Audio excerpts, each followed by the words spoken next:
ये Uttar Pradesh university of medical science की vacancy है नर्सिंग ऑफिसर के लिए।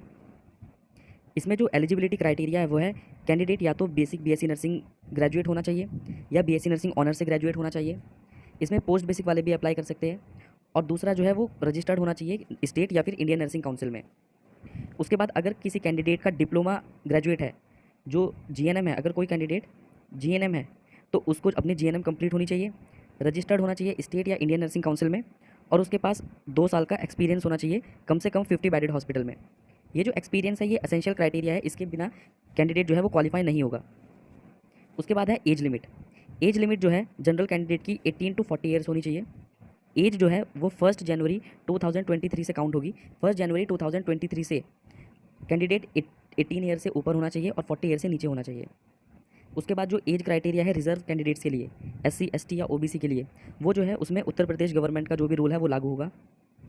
जो परमानेंट गवर्नमेंट एम्प्लॉय है उनके लिए जो एज रिलैक्सेशन है वो मैक्सिमम 5 ईयर का एज रिलैक्सेशन है परमानेंट गवर्नमेंट एम्प्लॉय के लिए।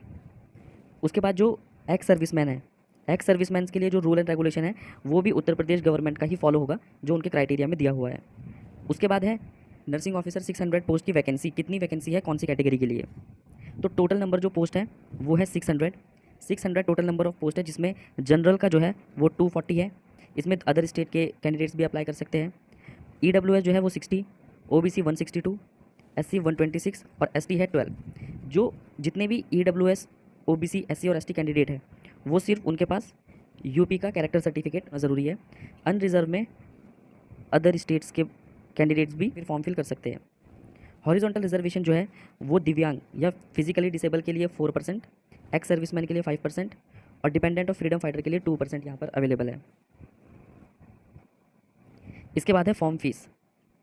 फॉर्म की जो फीस है वो अनरिजर्व और ओबीसी और ईडब्ल्यूएस के लिए है 2000 प्लस 360 जीएसटी, ये टोटल हो गई 2360 रुपीज़। और एससी और एसटी के लिए जो फीस है वो है 1200 प्लस 216 जीएसटी 1416 रुपीज़। इसके बाद इन्होंने मेंशन किया हुआ है ऑनलाइन कंप्यूटर बेस्ड टेस्ट की जो डेट है वो फ्यूचर में वेबसाइट पर ही शो होगी, अभी एग्ज़ाम की डेट अनाउंस नहीं हुई है। उसके बाद इन्होंने दिया है process of filling application form. Application form fill करने के लिए पहले कैंडिडेट का रजिस्ट्रेशन होगा जो ऑनलाइन वेबसाइट पर होगा upums.ac.in। उसके बाद कैंडिडेट्स की रिक्वायर्ड डिटेल फिल होगी। उसके बाद जो भी फ़ोटो, सिग्नेचर और अदर रिक्वायर्ड डॉक्यूमेंट है वो अपलोड करने होंगे। उसके बाद फ़ीस पे होगी एप्लीकेशन फॉर्म की, और लास्ट में प्रिंट आउट होगा एप्लीकेशन फॉर्म का। प्रिंट आउट कैंडिडेट को निकालना पड़ेगा। अब जनरल इंस्ट्रक्शंस या जनरल कंडीशन में इन्होंने दिया हुआ है जो भी कैंडिडेट एलिजिबिलिटी क्राइटेरिया फॉलो करता है या वो एलिजिबल है फॉर्म फिल करने के, तो वो ऑनलाइन मोड से ही फॉर्म फिल होगा, कोई ऑफलाइन मोड से फॉर्म फिल नहीं होगा। और जो फॉर्म फिल करने की डेट है वो है 19 मई 2023 से 8 जून 2023 तक, मतलब 19 मई 2023 से 8 जून 2023 तक फॉर्म फिल करने की लास्ट डेट है। अब इन्होंने एक नोट यहाँ पर दिया है इंपॉर्टेंट, जितने भी कैंडिडेट फॉर्म फिल करेंगे उन्हें एक रजिस्ट्रेशन स्लिप की फ़ोटो अपने पास रखनी है, और पेमेंट का जो प्रूफ लास्ट में शो होता है वो भी अपने पास डाउनलोड करके रखना है। नेक्स्ट पॉइंट जो इसमें दिया है वो ये है, जितने भी कैंडिडेट लास्ट डेट से पहले मतलब 8 जून से पहले अपना फॉर्म कंप्लीट नहीं करेंगे, अपनी डिटेल्स फिल नहीं करेंगे और फीस पेमेंट नहीं करेंगे, उनका जो फॉर्म है वो फिल नहीं होगा और उनको कोई टाइम इसके लिए नहीं दिया जाएगा, मतलब वो पेपर में अपेयर नहीं हो सकते। थर्ड पॉइंट है, जो भी कैंडिडेट इस फॉर्म के लिए अप्लाई करते हैं उनके पास कंप्लीट एलिजिबिलिटी क्राइटेरिया होनी चाहिए, वो एलिजिबल होने चाहिए इस फॉर्म के लिए, तभी वो एग्ज़ाम के लिए एलिजिबल माने जाएंगे। फोर्थ पॉइंट है, जो भी कैंडिडेट पेपर के लिए एलिजिबल होगा जिसका फॉर्म फिल हो जाएगा उसको एग्ज़ाम वाले दिन एडमिट कार्ड लाना ज़रूरी है, जो यूपीयूएमएस की वेबसाइट से डाउनलोड होगा, और एडमिट कार्ड ही डॉक्यूमेंट वेरिफिकेशन के टाइम पे भी आपको लेके आना है। फिफ्थ पॉइंट इन्होंने दिया है कि जो ओरिजिनल सर्टिफिकेट या डॉक्यूमेंट्स है क्वालिफाइड कैंडिडेट के, वो सिलेक्शन होने के बाद वेरीफाई किए जाएंगे यूपीयूएमएस के द्वारा, और इस कंप्यूटर टेस्ट के बेस पर जो मेरिट लिस्ट बनेगी उन्हीं कैंडिडेट के डॉक्यूमेंट वेरिफिकेशन की जाएंगी, और उसके साथ 2 sets of self attested photocopy भी आपको लेके आनी है। ये सिर्फ क्वालिफाई कैंडिडेट्स के लिए है जो एग्जाम में क्वालिफाई कर देंगे। 6 पॉइंट है कि जो भी कोई डिस्प्यूट या कोई भी मैटर इस एग्ज़ाम से रिलेटेड होगा वो ऑनरेबल इलाहाबाद हाई कोर्ट के द्वारा सॉल्व किया जाएगा। 7 पॉइंट में इन्होंने लिखा है कि लार्ज अमाउंट के कैंडिडेट को फॉर्म फिल करने की वजह से कंप्यूटर बेस्ड टेस्ट से पहले या फिर एग्जाम से पहले सारे डॉक्यूमेंट्स का स्क्रूटनी या सारे डॉक्यूमेंट का वेरिफिकेशन नहीं हो सकता। उसके बाद भी अगर कोई कैंडिडेट क्वालिफाई करने के बाद भी कोई कैंडिडेट इनएलिजिबल पाया जाता है या फिर एलिजिबिलिटी क्राइटेरिया को पूरा नहीं करता है तो उसका जो है कैंडिडेचर कैंसिल कर दिया जाएगा बिना किसी फर्दर नोटिस के। 8 पॉइंट में इन्होंने दिया है कि जो भी कैंडिडेट्स क्वालिफाई होंगे उनका जो सिलेक्शन है वो मेरिट लिस्ट के ऑर्डर पर होगा, मेरिट लिस्ट के आधार पर होगा। जो उसके मार्क्स जो है कंप्यूटर बेस्ड टेस्ट में जो वो स्कोर करेगा उसके अकॉर्डिंग ही उसका सिलेक्शन होगा, और उसके बाद ही डॉक्यूमेंट वेरिफिकेशन का जो प्रोसेस है वो स्टार्ट होगा। सारे डॉक्यूमेंट अवेलेबल होने के बाद ही उसको सेलेक्ट किया जाएगा। कोई भी डॉक्यूमेंट अगर कमी होगी उस कैंडिडेट के पास तो जो उसका कैंडिडेचर है वो कैंसिल हो जाएगा।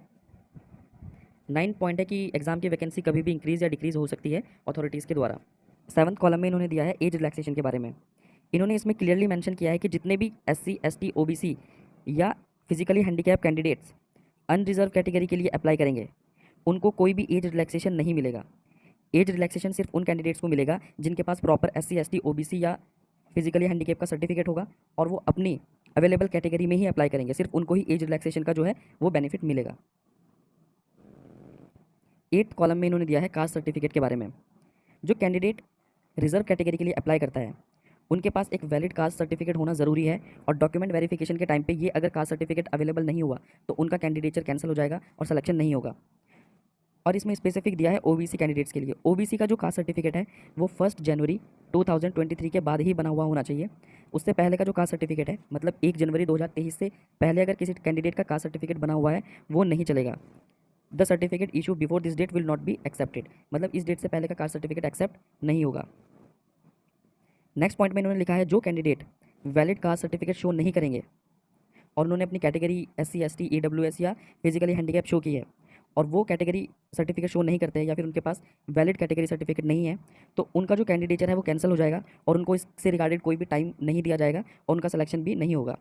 तो अपना कास्ट सर्टिफिकेट जो है वो टाइम से पहले ही रेडी कर ले और 1 जनवरी 2023 के बाद का होना चाहिए OBC कास्ट सर्टिफिकेट। अब इन्होंने यहाँ पर डॉक्यूमेंट्स की लिस्ट दी है कौन कौन से डॉक्यूमेंट रिक्वायर्ड होंगे एग्ज़ाम क्वालिफाई करने के बाद। पासपोर्ट साइज़ फ़ोटो कैंडिडेट का, scan signature, certificate showing date of birth. Date of birth के लिए हम यूजुअली 10th क्लास का सर्टिफिकेट देते हैं। उसके बाद कास्ट सर्टिफिकेट, अगर कैंडिडेट रिजर्व कैटेगरी से बिलोंग करता है तो कास्ट सर्टिफिकेट उसके पास होना ज़रूरी है। अगर कैंडिडेट फिजिकली डिसेबल है तो डिसेबिलिटी सर्टिफिकेट होना ज़रूरी है। उसके बाद एजुकेशन क्वालिफिकेशन जो सर्टिफिकेट्स है जिसमें आपकी मार्कशीट आती है हाई स्कूल की, इंटरमीडिएट की, प्रोफेशनल की, मतलब जैसे डिग्री, तो क्वालिफाई सर्टिफिकेट्स होने ज़रूरी है। उसके बाद आता है कैंडिडेट का रजिस्ट्रेशन। कैंडिडेट के पास वैलिड इंडियन नर्सिंग काउंसिल या स्टेट नर्सिंग काउंसिल का रजिस्ट्रेशन सर्टिफिकेट होना चाहिए।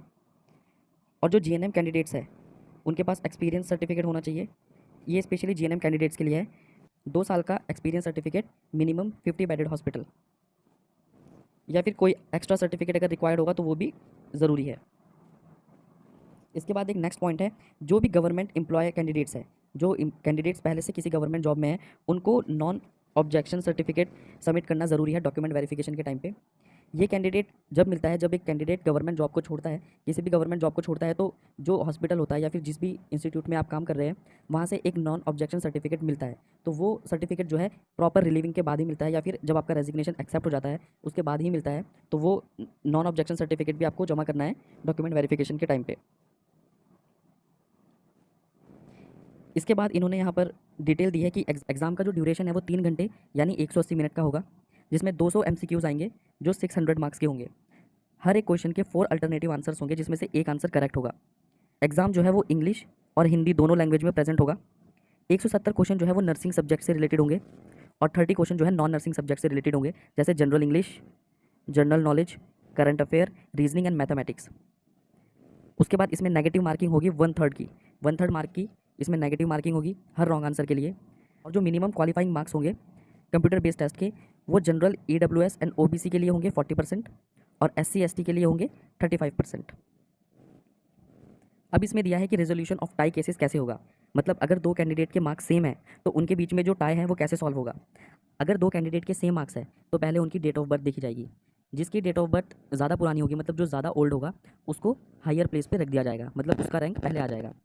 अगर डेट ऑफ बर्थ से भी सॉल्व नहीं होता है तो उसके बाद होगा नंबर ऑफ रॉन्ग आंसर, मतलब जिसके रॉन्ग आंसर ज़्यादा होंगे वो नीचे आ जाएगा और जिसके गलत आंसर कम होंगे उसको हायर प्लेस पे रख दिया जाएगा। अगर इससे भी टाई सॉल्व नहीं हुआ तो उसके बाद चेक होगा कि उसकी ओवरऑल परसेंटेज कितनी है डिग्री या डिप्लोमा कोर्स में, मतलब आपकी GNM में, BSc नर्सिंग में या पोस्ट बेसिक नर्सिंग में ओवरऑल कितने मार्क्स आए। जिसके मार्क्स ज़्यादा होंगे उसको हायर प्लेस पे रख दिया जाएगा, जिसके कम होंगे उसको लोअर प्लेस पे।